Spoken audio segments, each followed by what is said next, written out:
Hi hello welcome to post 16. నేను మీ మురళీ రాపల్లి. స్వేచ్ఛ అనే ఒక టీవీ ఛానల్ యాంకర్ చనిపోయింది. తను చనిపోయిన తర్వాత తన చుట్టూ చాలా కథలు వస్తూ ఉన్నాయి. ముఖ్యంగా చెప్పాలంటే ఎవరైతే పూర్ణచంద్రరావు అనే వ్యక్తి ఉన్నారో తనని ప్రేమించి పెళ్లి చేసుకుంటానని నమ్మించి చివరికి తనను మోసం చేయటంతో తను చనిపోయింది అంటూ వార్తలు వస్తున్న విషయం మనందరికీ తెలుసు. కానీ ఇక్కడ మనం గమనించవలసిన విషయం ఏంటంటే ఎవరైతే స్వేచ్ఛ ఉన్నారో కొన్ని ఛానల్స్ లో న్యూస్ రీడర్ గా పనిచేసింది, అదే విధంగా చాలా స్ట్రాంగ్ అని చెప్తూ ఉన్నారు, అదే విధంగా చాలా తెలివిగల అమ్మాయిని కూడా చెప్తారు. వీటన్నిటికీ మించి తన గురించి నాకు వాళ్ళ కూతురు చెప్తున్నప్పుడు నాకు అర్థమైన విషయాలు కొన్ని మీతో మాట్లాడాలి. ఎందుకంటే అవి చాలా ముఖ్యం. ప్రతి తల్లిదండ్రులు వాటి గురించి తెలుసుకోవాల్సిన అవసరం ఎంతైనా ఉంది. ముఖ్యంగా ఆడపిల్లలు ఇంట్లో ఉన్నప్పుడు తల్లిదండ్రులు కాకుండా వేరే వ్యక్తులు ఎవరొచ్చినా కూడా ఆ కుటుంబంలో తల్లి లేదంటే పెద్దవాళ్ళు చాలా జాగ్రత్తగా ఉండాలి. ఎందుకంటే ఎవడి బుద్ధి ఎటువంటిదో ఎవడూ చెప్పలేడు. కాబట్టి ఈ స్వేచ్ఛ విషయం కూడా అలాగే మిస్టేక్ అయిందేమో నేను అనుకుంటున్నాను. ఎందుకంటే స్వేచ్ఛ చిన్నప్పటి నుంచి వాళ్ళ తల్లిదండ్రులతో పెరగలేదు. ఆవిడ వాళ్ళ చిన్నమ్మ చిన్నాన్న గారి దగ్గర, పెద్దమ్మ పెద్దనాన్న దగ్గర పెరిగింది. వాళ్ళ నాన్నగారు అప్పుడెప్పుడు జరిగిన కొన్ని గొడవల్లో, అతను పార్టీ పరమైన గొడవల్లో లేదంటే సమ్ ఇన్స్టెంట్స్ లో ఆయన ఇరుక్కుపోయి కుటుంబాన్ని పట్టించుకోవడం వదిలేసిన వ్యక్తి.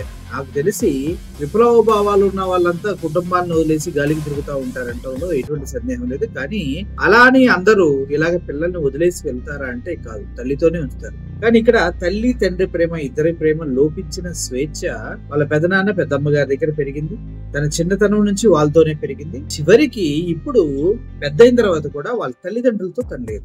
తిరిగి మొదటి పెళ్లి అయిందంట 2008లోనే. ఇప్పుడు ఆ పెళ్లి విడిపోయారు. మళ్ళీ రెండో పెళ్లి అయిందంట. అప్పుడే తన కూతురు పుట్టింది, అది కూడా విడిపోయారు. ఆ తర్వాత సో కాల్డ్ పూర్ణచంద్ర అనే వ్యక్తి తన జీవితంలోకి వచ్చాడు. మొదట్లో తను ఆఫీస్ లో కొలీగ్ గా ఫ్రెండ్ గా ఉండేవాడు.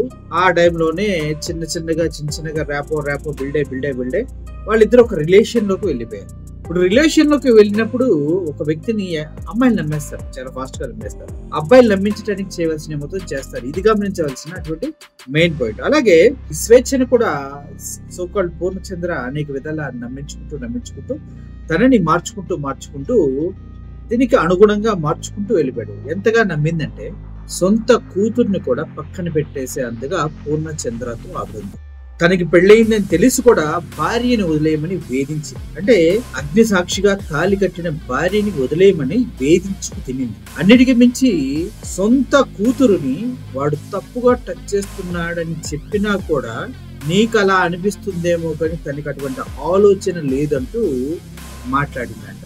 ఆడపిల్లలకి, ఇప్పుడు జనరేషన్ ఆడపిల్లలకి bad touch good touch clear గా తెలుసు. ఒకవేళ బ్యాడ్ టచ్ గుడ్ టచ్ తెలియకపోయినా ప్రతి అమ్మాయి ఎవరైనా తాకినప్పుడు ఏ ఇంటెన్షన్స్ తో తాగుతున్నారు అనే విషయాన్ని గమనించగలరు. ఎందుకంటే ఈ సమాజంలో ప్రతిదీ వాళ్ళు మాట్లాడుకుంటూ ఉంటారు, వాళ్ళ గ్రూప్ వాళ్ళు మాట్లాడుకుంటూ ఉంటారు. ఎవరెవరు ఎక్కడ టచ్ చేశారో అప్పుడు వాళ్ళ ఫీలింగ్స్ ఏంటో కూడా చెప్పుకుంటూ ఉంటారు గ్రూప్ లో. అటువంటిప్పుడు వాళ్ళ సొంత కూతురే వచ్చి నన్ను ఇతను తప్పుగా తాకుతూ ఉన్నాడని చెప్తే ఆవిడ పట్టించుకోలేదు.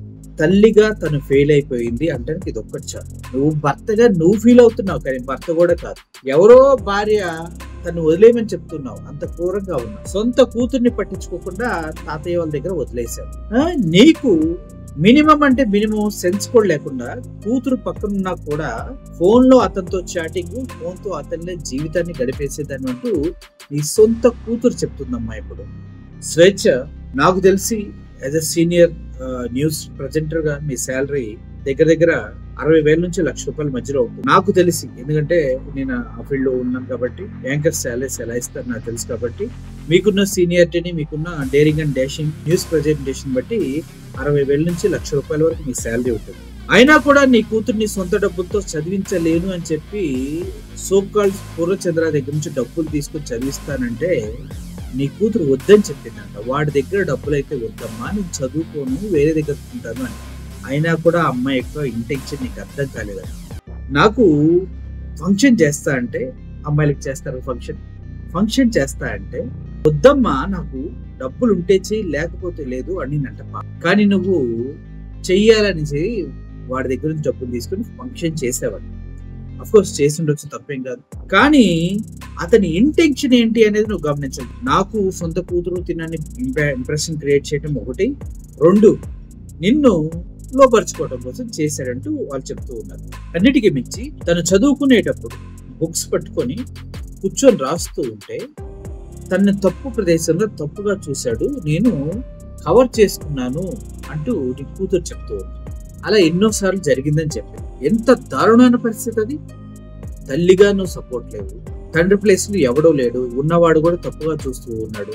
తను పడుకున్నప్పుడు ఎన్నోసార్లు తన వీపును తాకాడు, నిమిరాడు, షోల్డర్ చెంప మీద నుంచి షోల్డర్ మొత్తం నిమిరాడు అని నీ సొంత కూతురు చెప్తూ, నువ్వు చనిపోయావు. కానీ ఒకవేళ నువ్వు బ్రతికుంటే ఇవన్నీ తెలిస్తే చచ్చిపోయిన ఆడదాంతో సమానం.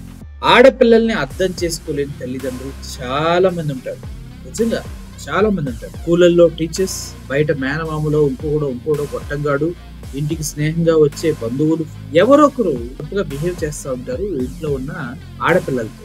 అది గమనించకుండా ఒక బ్లైండ్ నమ్మకంతో వారిని తప్పుడు వ్యక్తులుగా చిత్రీకరించి నువ్వు తప్పుగా అనుకుంటున్నావులే అంటే తెలియదా వాళ్ళకి, ఇలా తీస్తారు. సో అందరి గురించి జనరలైజ్ చేసి మాట్లాడుతున్నాను అనుకోకండి, చాలా కామన్ గా జరిగేటటువంటి తప్పు ఇది. సో అలాగే నీ పాప చెప్తూ ఈ విధంగా చూసుకుంటే నువ్వు న్యూస్ ప్రెజెంటర్ గా సక్సెస్ అయినా, తల్లిగా ఫెయిల్ అయ్యావు, ఒక భార్యగా ఫెయిల్ అయ్యావు, ఒక కుటుంబాన్ని నిట్టనిలో చీల్చేయడానికి ట్రై చేసావు.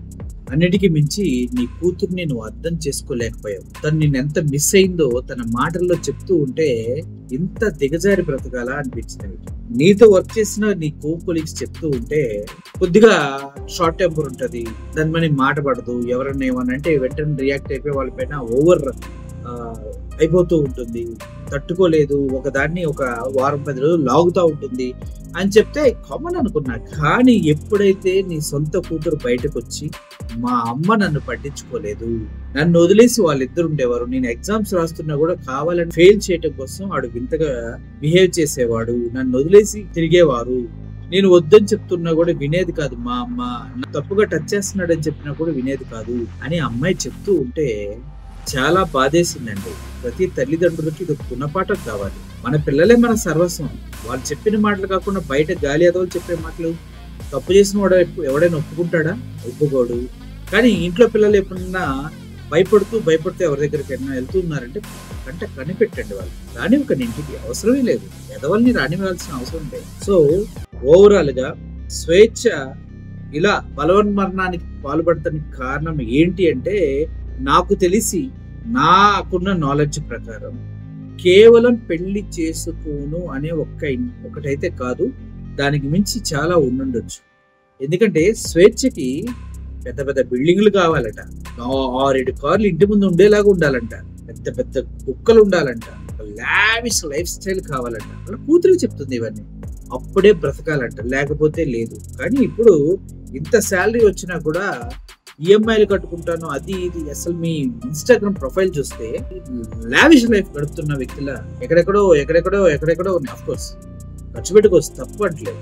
కానీ నాది సింగిల్ బెడ్రూమ్ అపార్ట్మెంట్ అయినా కూడా మా అమ్మ రెంట్ కట్టలేక, స్కూల్ ఫీజులు కట్టలేక వాడి దగ్గర అడుగుతుంది, నేను వద్దని చెప్పాను అని చెప్తున్నాను. దాన్ని బట్టి ఒకసారి పాప ఎంత ఇబ్బంది పడన్నదే నాకు ఇంపార్టెంట్. అమ్మాయి చనిపోయింది, తన గురించి నేనేం మాట్లాడలేదు కూడా, గుర్తు చేసుకో, మీకు అర్థం అవ్వాలని చెప్తున్నాను. లేకపోతే ఈ టాపిక్ మాట్లాడాల్సిన అవసరం లేదు. పాప 12 years ఉంది, 9th class చదువు. అటువంటి చిన్న పాపని మానసికంగా ఎంత టార్చర్ అనుభవించిందో అది నాకు నచ్చట్లేదు. సో ఒక విధంగా చెప్పాలంటే జీవితంలోనే ఫెయిల్ అయిపోయింది మొత్తాన్ని. ఎప్పుడైనా పాప ధైర్యంగా ఉండాలి, వాళ్ళ తాత అమ్మమ్మ చాలా చాలా స్ట్రాంగ్ గా ఉన్నారు, అలాగే ఉండాలని కోరుకుంటున్నాను. ఇటువంటి ఎదవలు ఈ పరిసర ప్రాంతాల్లో మన ఇంటి చుట్టుపక్కల కూడా ఎవరైనా ఉంటే చెప్పుతో కొట్టి ఇంటికి రావద్దని చెప్పని మనసారి కోరుకుంటూ, ఈ పిల్లలు ఏదైనా చెప్తే దాన్ని నమ్మండి. ఫస్ట్ నమ్మి అవునా కాదా తెలుసుకొని అప్పుడు రియాక్ట్ అవ్వండి. అంతేగాని వాళ్ళు ఏదో గాలికి చెప్తున్నారు మాత్రం ఎప్పుడు ఫీల్ కాకండి. చిన్నపిల్లలు, ఆడపిల్లలు వాళ్ళకి జరిగినటువంటి దారుణాల గురించి చెప్పుకోలేరు. ఒకసారి చెప్పి మీరు ఇలా నెగ్లెక్ట్ చేస్తే వారికి ఇంకెవరుంటారు చెప్పండి, అర్థం చేసుకుంటారు అనుకుంటున్నాను. Thank you for watching this video. Murali signing off. Thank you so much.